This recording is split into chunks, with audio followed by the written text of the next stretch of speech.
ce qui n'est pas réel. Qui a dit ça? C'est on ne peut plus réel. La Malédiction, les origines, 5e film de la saga, qui cette fois est parti en préquel, parce que le 4, qui était un remake par John Moore, le connard qui a fait Die Hard 5, donc le pire Die Hard de la saga, et l'adaptation en film de Max Payne qui était bien pourrie, apparemment ça n'a pas marché. Donc ils ont dû se dire, ouais bon, on va éviter de continuer ça, on va faire un préquel, ce sera mieux. Ça a été mieux en effet. J'ai pas vu La Malédiction, le remake, mais quand John Moore est dedans, c'est souvent de la merde. Notamment parce que c'est un faiseur pour les studios et qui se pose pas de questions ou n'apporte pas sa patte artistique.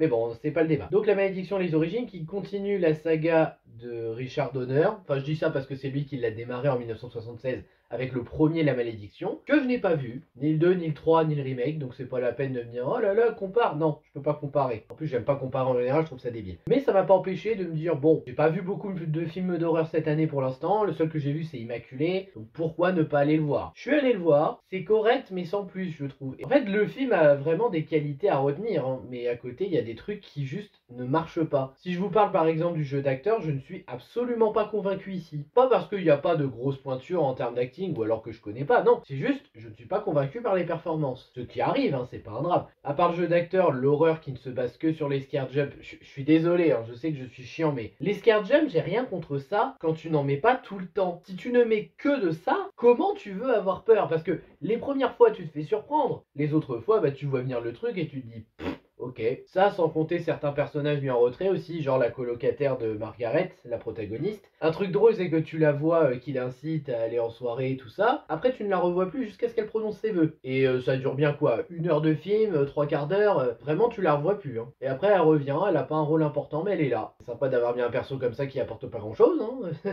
C'est sympa. La fin en mode gros clin d'œil aussi que j'ai pas aimé, tu sais, en mode tu te souviens qu'il y a un autre opus à voir? Hein?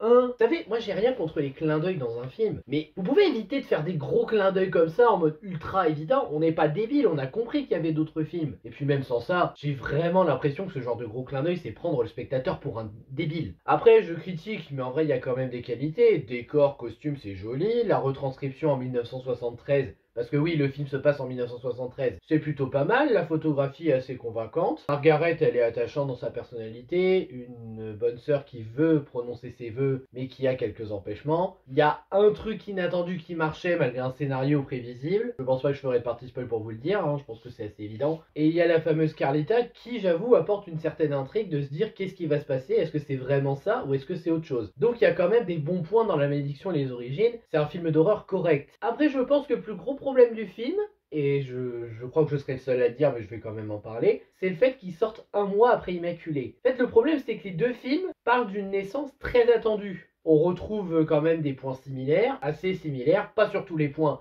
mais quand même. Et donc, quand tu vois ça à un mois d'intervalle, tu te dis, ouais. Bon, c'est pas totalement les mêmes films, hein, ça se passe pas pareil, c'est pas les mêmes personnages, les mêmes histoires, mais on sent qu'il y a quand même pas mal de similitudes, et en voyant ça, bah, surtout si on parle des théories par rapport à Immaculé et sa fin. Donc je pense que ça va jouer aussi sur La Malédiction et les origines. Enfin, je dis ça, mais Immaculé, je crois pas que c'est un film qui a été très regardé. Je pense que La Malédiction et les origines va le battre en termes de box-office et de visionnage. Mais bon, au moins La Malédiction et les origines, lui, il a une explication plus cohérente et logique par rapport à la naissance de cet enfant. Non, je vais pas spoiler. C'est dégueulasse, mais je vais pas spoiler. Bref, bon, ça sera un petit bilan, mais La Malédiction, les origines, ça vaut quoi? C'est correct. Je sais pas si ça vaut le coup au cinéma. Je ne pense pas que ça vaut le premier film de Richard Donner. J'ai pas vu les moyennes hein, des Malédictions, mais il me semble que le premier a de très bonnes notes. Le deuxième un peu moins, le troisième encore moins. Je suis pas sûr de ce que je dis, hein, faut que je vérifie. Et le remake a des notes pourries, mais bon, ça m'étonne pas, encore une fois, vu le cinéaste derrière. Et je sais aussi qu'il y a une série. La série qui est peut-être la suite, il me semble, La Malédiction 4. Après, en tant que préquel, ce nouveau film, bah, on va dire que c'est un film d'horreur correct, mais c'est un film d'horreur que je vais finir par oublier dans quelques mois, quoi. Un peu comme Immaculé. Après, j'avoue que j'hésitais à comparer les deux en me disant lequel est meilleur, mais j'aurais du mal à décider parce qu'il y a à boire et à manger dans les deux cas. Dans les deux cas, ce sont des films films corrects qui ont travaillé pas mal de points. Il y a des différences en termes de défauts et de qualité. Après, bon, si vous voulez tenter La Malédiction et les Origines, vous pouvez. Après, je pense que si vous êtes un grand fan du premier film, vous n'allez pas forcément trouver votre bonheur avec celui-là. Parce que je sais que les préquels et les suites, ça a du mal, pour des bonnes raisons, des fois, hein, j'en sais quelque chose, n'est-ce pas Halloween? Mais après, si vous voulez essayer, vous pouvez toujours essayer. Pour moi, La Malédiction et les Origines, c'était quand même une découverte. Toujours pas un film d'horreur transcendant, c'est pas un film d'horreur dont je vais me souvenir, mais au moins je l'aurais vu. Voilà, donc ce sera un avis rapide avec peu de détails parce qu'honnêtement, j'ai pas grand chose à dire sur le film. Merci à vous si vous avez regardé, n'hésitez pas à liker, partager, vous abonner et me donner votre avis si vous avez vu le film, ça m'intéresse. Et je vous dis à bientôt pour de prochaines vidéos. Ciao!